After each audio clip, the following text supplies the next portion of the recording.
Singularity. My name is Nicola, aka Socrates, and you're watching Singularity One-on-One. Singularity One-on-One is a regular podcast feature of Singularity weblog, and if you enjoy the show, you can show your support by either going to our donations page and sending money, or by writing a brief review on iTunes. My guest today is Jim Harris. Jim Harris is one of North America's foremost management consultants, public speakers, authors, and thinkers on change and leadership. His new book, A Crisis is a Terrible Thing to Waste, will be published in 2012. It documents hundreds of case studies on how environmental leadership is best for the bottom line, especially in these recessionary times. His most recent book, Blindsided, is a #1 international bestseller, having hit the top spot on the Financial Times of London's European edition of Best Business Books. He is also the author of The Learning Paradox, which appeared on numerous bestseller lists, and co-author of national bestseller The 100 Best Companies to Work For in Canada. Hi Jim, and welcome to Singularity One-on-One. It's great to be on the show. Thank you very much for taking time to do this. So I will jump straight into the questions with the first one here, which is, Jim, how and why did you get interested in technology and innovation? Well, technology is a major driver of change in our society and in the companies that we work in. And there are a number of laws that are actually able to predict the changes that are going to be wrought upon us in the future. Moore's law, for instance, everybody knows that the CPU doubles in power every 18 months, staying at the same price point. But when you look back on what that actually means, it means that the average person is wearing a wristwatch today that has more computational power than the first lunar landing module did.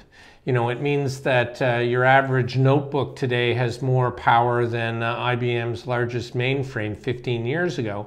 And all of a sudden, new business models become possible, new ways of interacting with customers, and so on. And other laws, like Gilder's law about bandwidth, you know, a single fiber to a home or a business today can carry more bandwidth than the entire internet in 2000.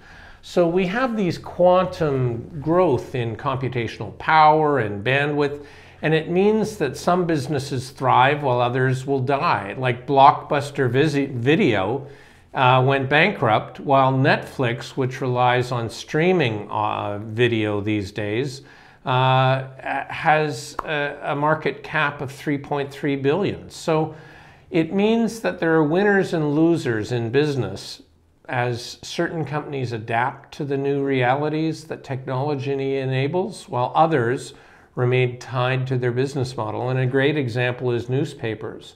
Newspaper revenue has fallen by 2/3 from 2000.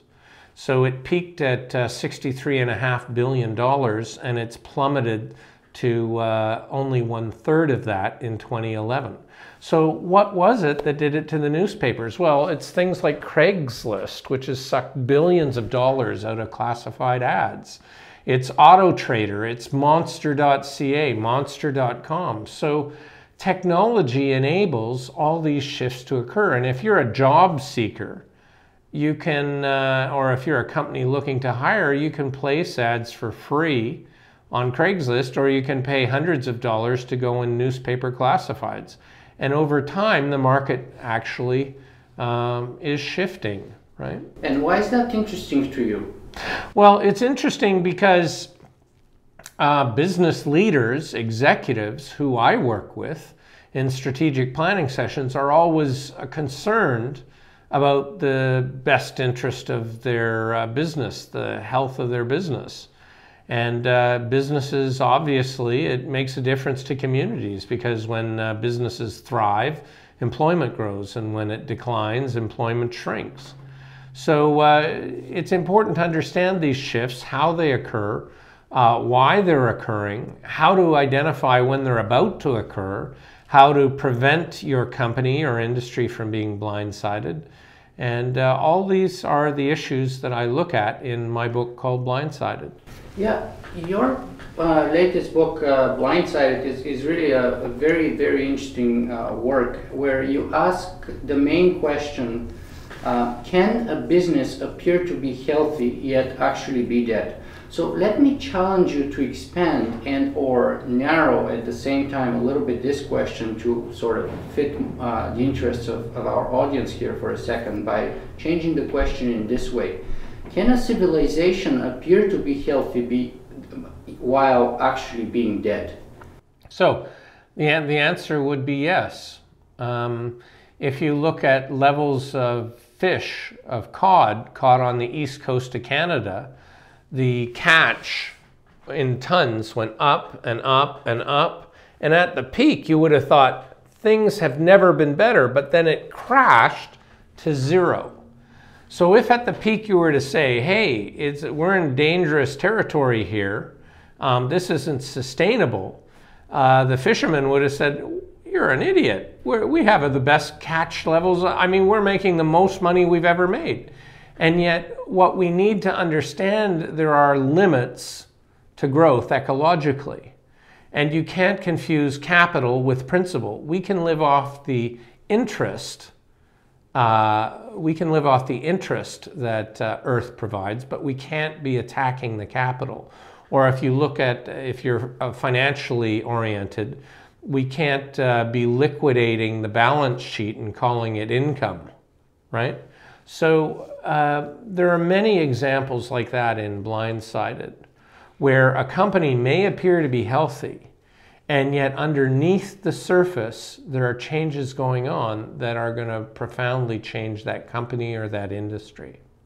So why don't you tell us a little more about how companies are blindsided, while, of course, we would have the new frame of reference in the back of our mind, because that's what I think is very interesting, because your story, your questions are very much relevant both at the personal level of us individually, but also I believe at the sort of civilization level, not only for companies, but for single individuals, for nations, and for us on the planet Earth. Mm-hmm. So how are companies blindsided?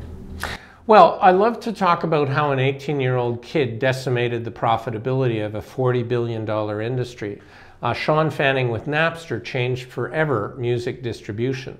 And some people might think, well, the record labels, the record companies killed Napster in court and therefore won. But why was it Apple, not any of the major record labels, that reinvented music distribution in the digital age? So there's a bias to do things the way we've always done them in past in organizations and whole industries. And my work, Blindsided, is very similar to the work of another thinker on this topic called Clayton Christensen, who teaches at Harvard. And he's written some books on the topic of disruptive innovation, which is very similar to Blindsided. And he's written a book called The Innovator's Dilemma. And I'm now going to put things within his frame of reference. He says companies are blindsided because they're well managed, they focus on their customer, and they do heavy research. Well, I thought those were all reasons why a company does well. But to give you an example, if I own a Dell computer notebook, a laptop, and Dell comes to me and says, how big is the hard disk in your laptop? And I'll say, well, it's 320 gigabytes. And they'd say, would you like a bigger hard disk, a smaller one, or the same in your next notebook? And I say, oh, I'd love a terabyte if you can give it to me. Not too expensively, of course. Well, so the customer said they want a bigger hard disk if they can get the same price point. But imagine a flash memory is getting so compact now that you can have a tiny little flash drive that's 64 gigabytes, and you can put 64 gigabytes, 128, 256 eventually into your smartphone. Imagine now I plug in an external keyboard and an external monitor into my smartphone, and all of a sudden I'm carrying around a computational device that's only ounces as opposed to pounds. And Dell gets blindsided because people are using their PDAs, their smartphones, as their computational device. And it's wireless, and it includes a camera and all sorts of other good things. Well, Dell was listening to its customers say, I want a terabyte, but the customer doesn't know what the customer doesn't know. If all of a sudden my smartphone, whether it's a BlackBerry or an iPhone or an Android, can all of a sudden replace my computer, so I don't have to lug around with a shoulder bag and strap, all of a sudden my PDA, my smartphone, becomes my everything. Doesn't Dell get blindsided? But Dell was listening to their customers who said they want a terabyte. But why do I need a terabyte if I store everything in the cloud? As long as I can access it wirelessly or have the things I access most frequently on my 256 flash drive embedded in my smartphone, why do I need a notebook? Yeah, this actually reminds me to something that Henry Ford said once, which was that if he had asked his customers what they had wanted, they would have told him a faster horse. Yeah. And so, our customers can't tell us what they don't know. In other words, customers don't know what they don't know. So you have to have a different methodology then to uncover customer need. You have to understand from the customer what is their classic fear or frustration, and then proactively, as a creative individual, a creative team, or a company, or even a whole industry, solve that problem. For instance, who would have said when we had the Walkman, you remember the Sony Walkman? Yeah. Wow, this is great. You can walk around and, you had this auto reverse so it would flip your cassette without you having to take the cassette out and turn it over. Wow, this was great. But I mean, you could only have one, maybe two cassettes with you, otherwise you had to carry a pouch. But, with the new MP3 format, you can carry all the music you've ever loved in your whole life on a single device that's smaller than a Walkman. But nobody ever knew that was possible. If in the Sony Walkman paradigm... Smaller than the tape of the Walkman. Exactly, smaller than the tape. In the Sony Walkman paradigm, you would never have thought, I'd love to take all the music I've ever had with me around, because you'd be carrying this 50-pound thing on your back with a cassette, holding cassettes, right? The customer doesn't know what the customer doesn't know. So, Jim, let me ask you this.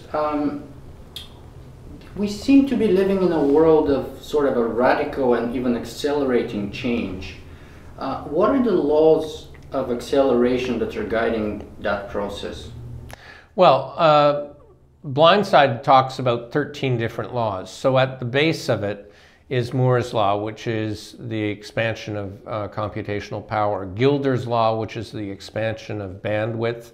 Gilder's law is operating at 3 times the rate that, that Moore's law is. In other words, bandwidth, both demand for bandwidth and capacity globally, is doubling every 6 months, not every 18 months like Moore's law. But you overlay that with the compression of storage in flash, for instance, or the increasing densities on hard drives. That's another one of these trends. And when you begin to intersect all these, another one is Hertz's law, which is on LED lighting.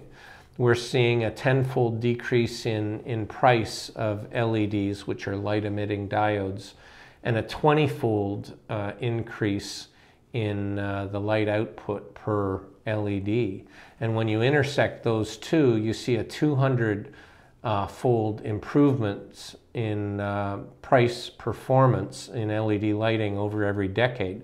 So that by 2020, the major form of lighting globally sold will be LEDs. So this is a huge change. For instance, it has huge implications for the electricity generation industry, because 24% of electricity in North America is simply to power lighting. And if your lighting demand in terms of electricity consumption drops 80%, why then is Ontario considering building $36 billion of new nuclear power plants, when by the time the first plant produces the first kilowatt hour of power, it's no longer relevant or necessary? And in fact, then we'd be not only dramatically oversupplied, but burdened with huge debt, because nuclear in Ontario has typically overrun in price by 2.5 to 4 times what the original estimates were. So there are important decisions around public policy in terms, and so you have to understand these laws of how they're going to impact society. Back to your example about Henry Ford, if you looked at the growth of horses in use in New York City and drew a linear path along with population growth, you would have realized that the number of sanitary workers cleaning up horse manure from streets would have been horrendous. And yet there was this profound shift to the automobile, right? And so there are these discontinuous points in societal evolution that from a public policy perspective, if you don't understand them, you can be blindsided. Like Ontario making a decision to spend $36 billion on nuclear that's entirely unnecessary because demand falls with the advent of LED lighting. Mm-hmm. So let me ask you this then. Within this context, instead of sort of suffering the brunt of all those accelerating change type of laws, how do we take advantage of that situation? How do we prosper within that context rather than face environmental and economical meltdowns? Well, the majority of companies do not prosper. In other words, and there are some systemic problems around this. Who's closest to the future? The 65-year-old CEO who does all the strategic planning, or the 18-year-old who surfs the web every night and on their mobile? Who's most disenfranchised from strategic planning? Well, is it any wonder we only get incremental change? So one of the systemic ways to address this is something called reverse mentoring.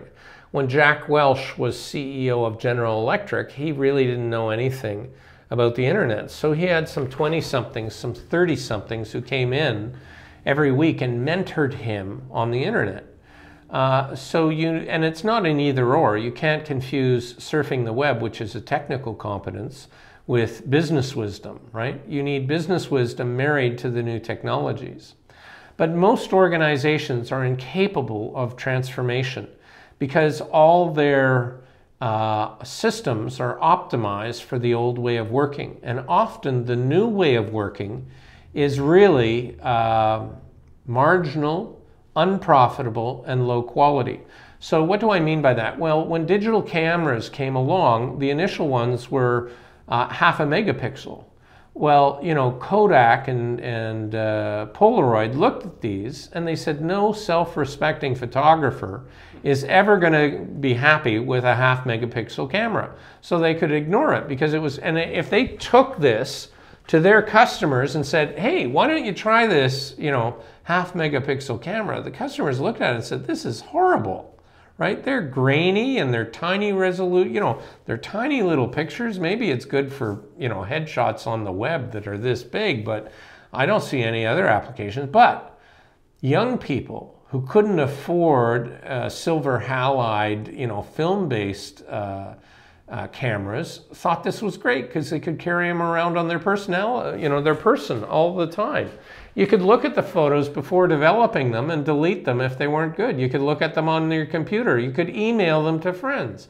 And so there was a whole ecosystem that developed outside the standard customer base, and it grew. But they didn't just stop there with 0.5 megapixel. They improved dramatically to a point where the resolution on you know, these tiny pocket cameras is better than the old 35 millimeter film. And all of a sudden, by the time the traditional camera companies woke up to this, it was too late. They got in too late, they'd lost their customer base. They'd reached a tipping point, as Malcolm Gladwell would say.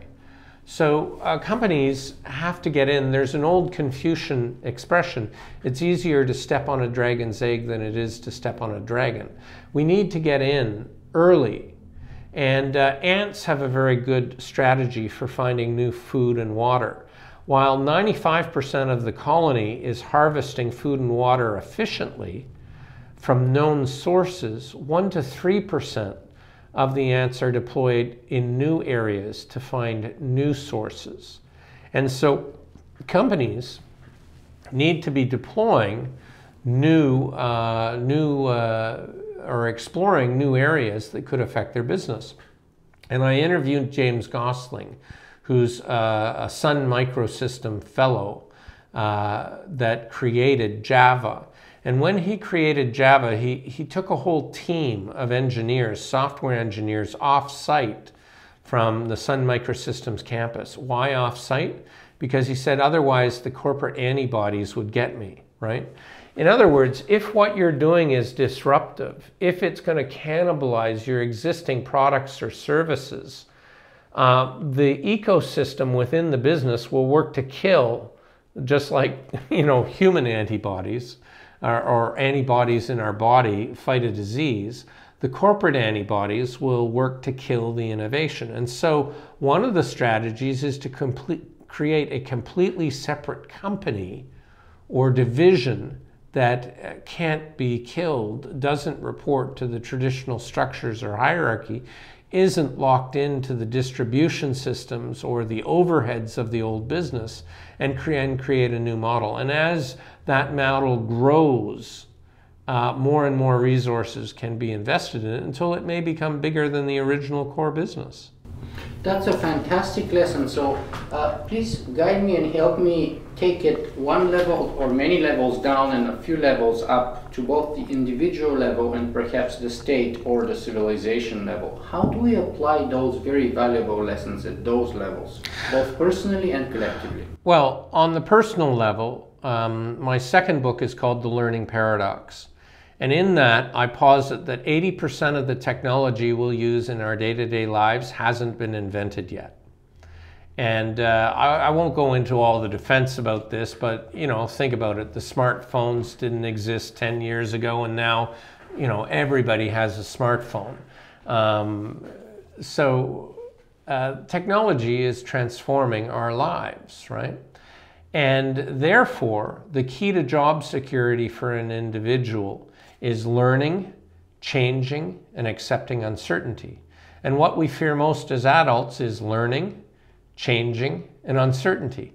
In other words, our very job security is based paradoxically on what we fear most. And so I called the book The Learning Paradox, because learning is the key to our job security, and it's what makes us uncomfortable. So one of the strategies in our bodies, if you want to develop an immunity to a new disease, they give you an injection of it, right? You get inoculated. And what that allows your body to do is build an immunity to it, right? So we need the same thing. We need to look at learning in that same way and build up a tolerance to learning. We need to embrace learning. We need to make sure we're learning every day. And organizations that are learning organizations are more capable of changing and adapting. And so change is inevitable, right? It's going to happen. The only question is, are we going to be happy with it? Are we going to be on the positive side of it, or are we going to be rolled over by it, whether it's individually or organizationally? And the same can happen with societies, and in fact the whole planet. We are going to have to learn to change on a large planetary level. If everyone worldwide consumed as much per capita as we do in North America, we'd need another 4 planets to provide materially and to cope and to serve as a receptacle for our effluent, our waste. It's clearly not sustainable. And so we're going to have to change the material intensity with which we live in North America. Now, the good news is that we can reduce our energy use by 80% without changing our lifestyle, 90%, according to Amory Levins of the Rocky Mountain Institute. And that's where things like LED lights are going to come in. I remember, I think it was in your book, The Learning Paradox, where you also speak about following that line of reasoning. You speak about not earn a living, but learn it. Yes. Can you say a little more about that? Because I really like it. Well, I'll give you a personal example. My business, my core business, used to be in the speaking industry. I speak at conferences and seminars all around the world. And when the 2008 recession hit, the speaking industry really tanked. You know, some speakers won't give you the honest truth about how badly it tanked, but it was anywhere from 50 to 75% down. Because when companies go into a recession, they start cutting costs, and conferences and seminars are one of the things they cut. They're not going to fly everyone to a 5-star resort and hire a, you know, $10,000 a day speaker to come in, or worse, their speakers even higher priced than that. So these are expenses, they're perceived as discretionary, and they get cut.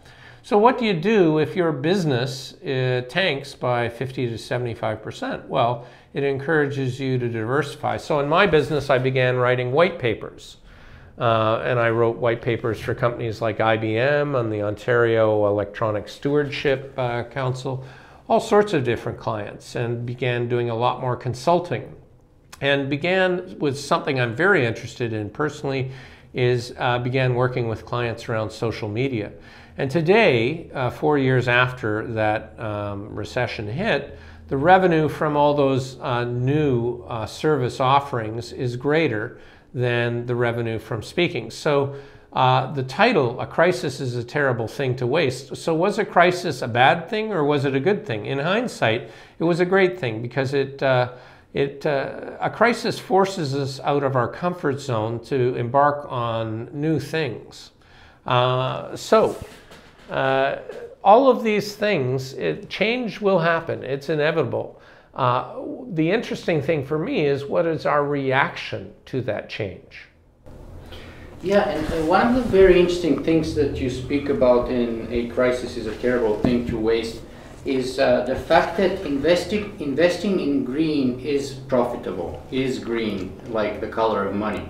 Would you mind elaborating a little more on that topic? Because people generally have the perception that green is expensive, you know, that green doesn't pay, that it's more of an ideology, that it's not good for business, it's only for those hippies that are interested in sort of like from ideological point of view about Mother Earth and so on, rather than for the 65-year-old CEO that you were talking about. Sure. Before. I'll give you a few examples. One is a personal example. In 2004, we bought a Prius, which at the time people said was somewhere between $2,500 and $4,000 more expensive than the equivalent car that wasn't a hybrid. Well, first off, at that time we got, I think it was $2,000 or maybe $4,000 of government rebates.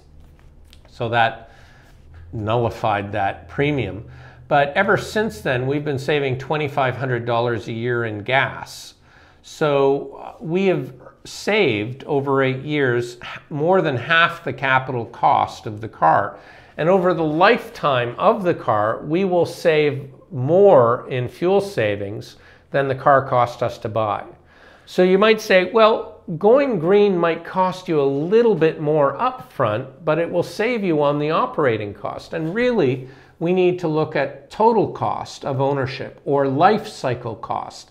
And when I look at life cycle cost, that Prius has been a huge win, because it reduced my fuel costs by more than 60% from my prior car. So that would be the first example. What about the perception that maintenance cost is actually much higher on Priuses and other hybrid cars? I've had no maintenance costs. Like, I mean, other than regular maintenance, I've had the car for 8 years, and I just actually had to replace the battery, the main battery, not the battery for the hybrid, but you know, the normal battery that every car has, after 8 years. So I mean, but that's normal wear and tear that every car experiences. Here's a second example. And it's an article that I've just written. By the time this is up, it'll probably be out in Backbone magazine. When they build a new commercial office tower, there are many systems in the tower. Of course, there are the systems that the tenants see, like there's the internet, the phone, lighting, there'll be blinds and audio visual and all these things. But there are all sorts of systems that the tenants don't see.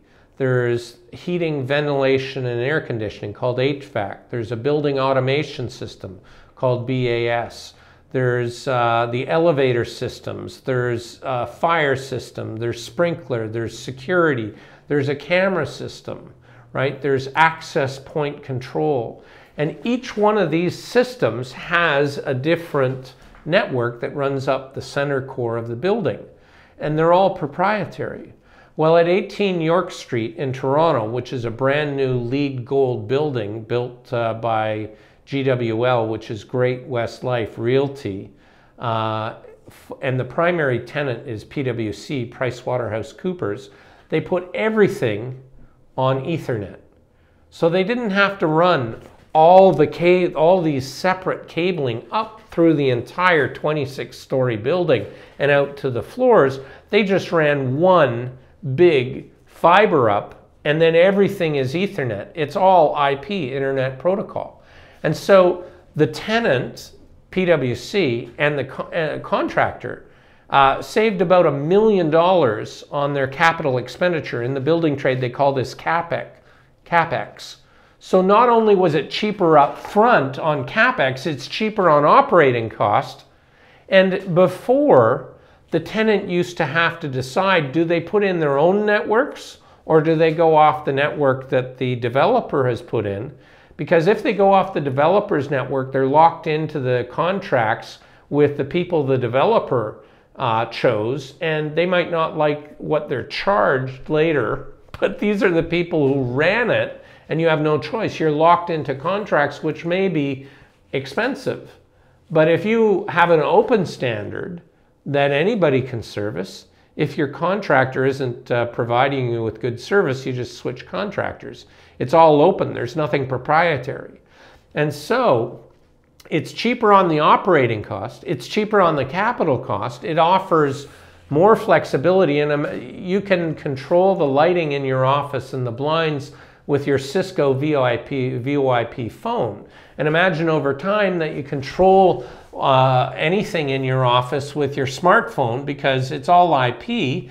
And with wireless technologies, you could have an app on your iPhone or your Android or your BlackBerry that would control the lighting in your office and the blinds and everything else. And all of a sudden, you don't need to wire your office. You're saving millions of dollars, as well as empowering the end user, and you're able to reconfigure without having to call the contractor in.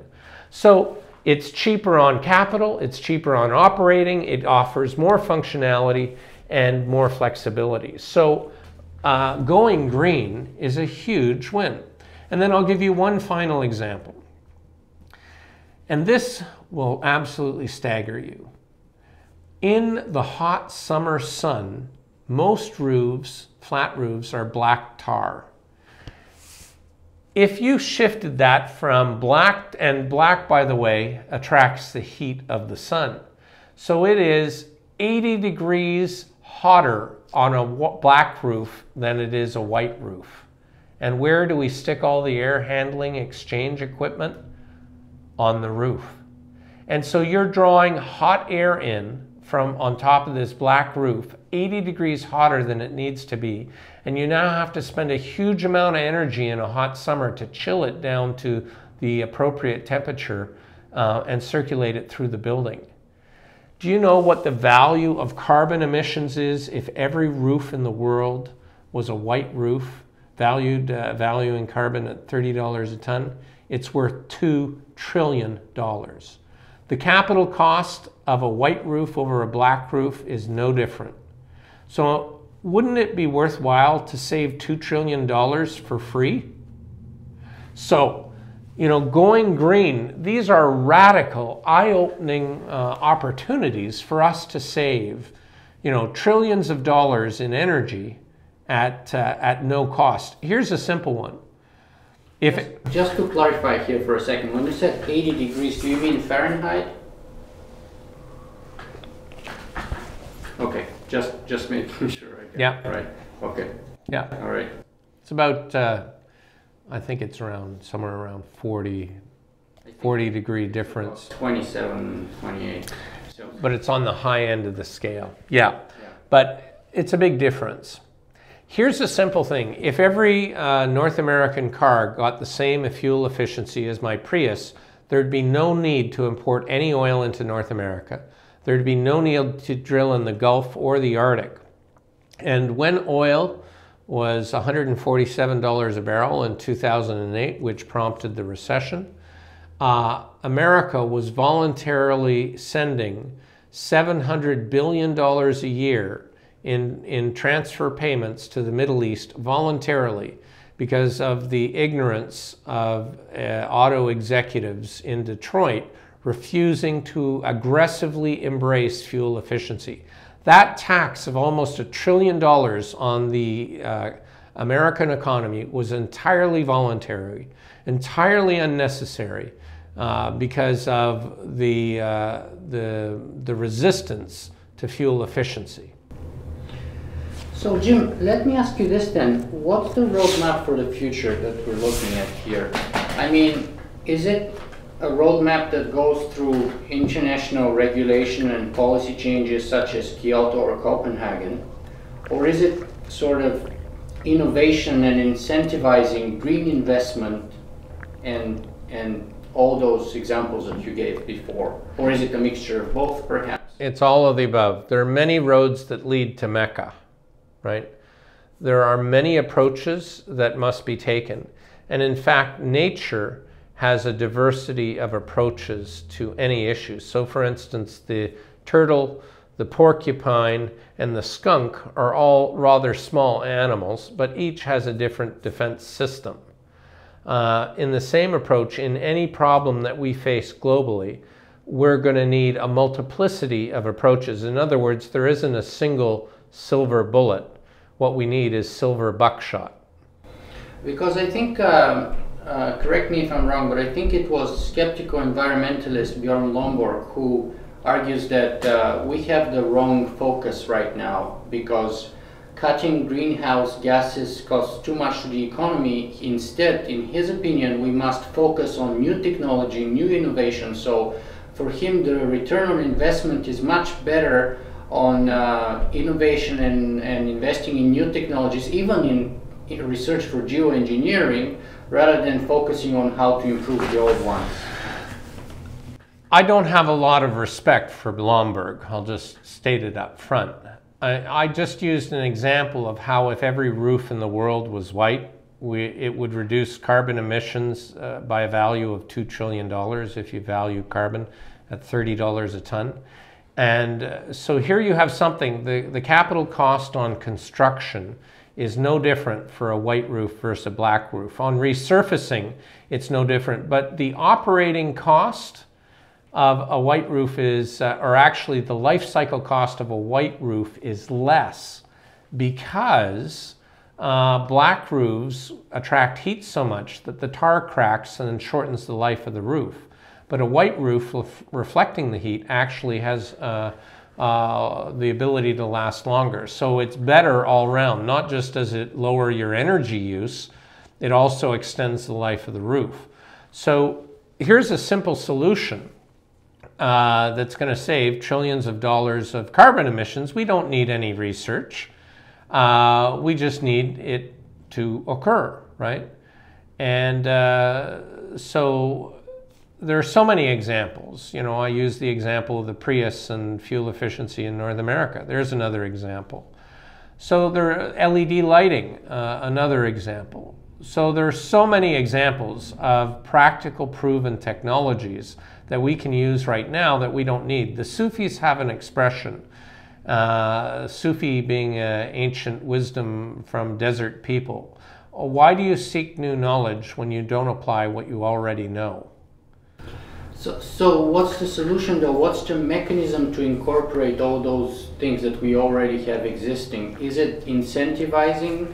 Is it a policy change? Is it sort of a public awareness campaign and sort of a mind shift in a general population?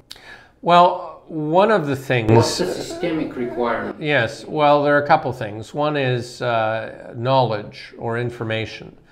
There are groups out there who are actively working to confuse issues. Groups that perceive their corporate interests are in opposing action to address climate change.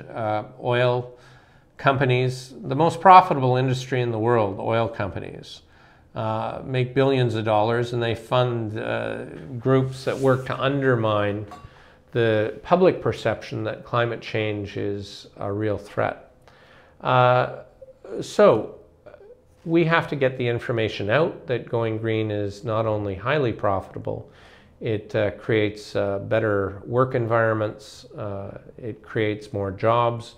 For instance, retrofitting buildings creates far more jobs than building new energy sources. So if in a recession, why don't we focus on retrofitting homes and businesses to make them more energy efficient and create jobs in every community rather than build new energy sources? Jim, I'd love to talk to you a lot more on all those issues, but time is advancing and I know your time is very valuable, so I'll just move on with our last 2 or 3 questions here. I know from one of your previous presentations, a favorite quote of yours is this one by Charles Darwin. "It is not the strongest species that survives or the most intelligent, it is the one that is most adaptable to change." So my question to you, Jim, is, are we, humanity, adaptable to change? We are adaptable. We made that shift from the horses to cars, right? We have made the shift from the telegraph to the telephone. We've made the shift from the telephone to the mobile. You know, we are capable of change, absolutely. Perhaps though, as that change is accelerating, we're reaching our limit, or what some people have called the ingenuity gap. The demand on change gets so high and our ability to adapt to it is perhaps shrinking, according to some people, and therefore perhaps we're reaching that limit of adaptation. I don't think so. I don't think so. Now, we end up, I have a book that looks entirely at the personal reactions to change. It's called Emotional Learning. And the key to personal job security is in learning, changing, and accepting uncertainty. And therefore, we need to work to improve our personal skills around that. So that's been an area of focus. So it's almost like the learning paradox on a personal and emotional level to how do we begin to accept these changes. For instance, I was talking to one guy in a presentation once who'd been a hockey player who'd broken his shoulder of his dominant hand. So he was right-handed. He could no longer write with a pen with his right hand for a number of weeks. He learned very quickly to write with his left hand. Now, you would never learn to do that unless you were forced to it by this circumstance. And sometimes circumstances like breaking your shoulder in a hockey game or a recession or technological change will force us to change. So the real question for me is, if we're capable of changing, why wait until you have a crisis? Why not step backwards from that and be innovative, and rather than have others in your industry force change on you, why doesn't your company become innovative, or you personally become innovative and force change on others? That's fantastic, and that's why you named your upcoming book, "A Crisis is a Terrible Thing to Waste." So Jim, for those of our viewers and listeners who want to learn more about you and your work, what's the best place to begin? So a couple places. My website is www.jimharris.com. That's JimHarris.com. I'm on LinkedIn You can find me there. It's just Jim Harris. You can find me at Twitter, which is at Jim Harris.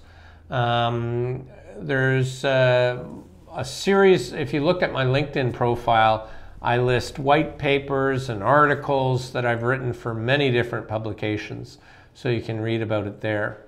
My email, you can send me an email, jimh@jimharris.com, if you're interested in having a presentation for your company or your industry association. Fantastic, and I can testify that I watched your presentation at the World Future Society conference recently here in Toronto, 2012, and it was outstanding.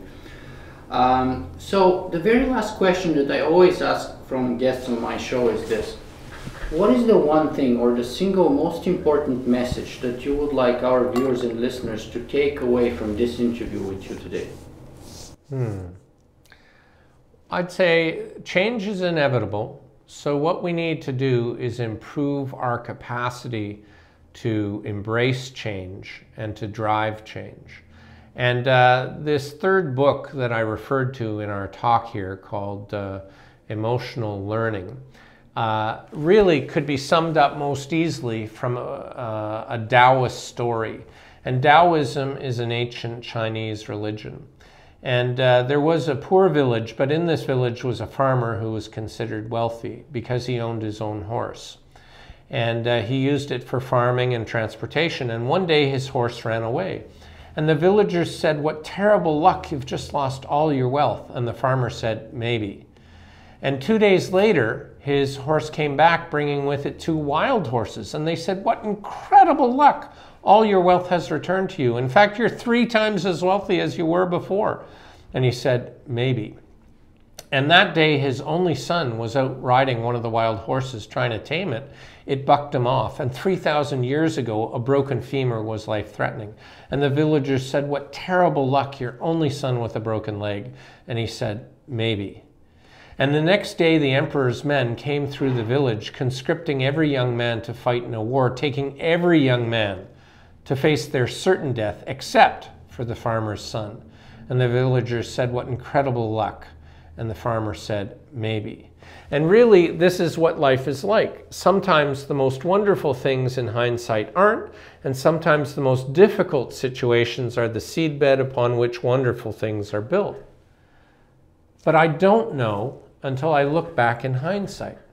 And so how do I develop a tolerance for situations that might be upsetting to figure out how to respond with maximum joy and maximum contribution or service, regardless of what's happening in the external world? You know, because I really don't want my emotional life to follow the NASDAQ index. So this is really the essence of what learning how to deal with changes in life. And that, in my opinion, the Taoist former teaches me that regardless of what is happening externally, I can live with joy and serenity and maximum contribution. That's fantastic. Jim Harris, thank you very much for being with us today. It's a pleasure to be on the show. Thank you. Great, Nicola.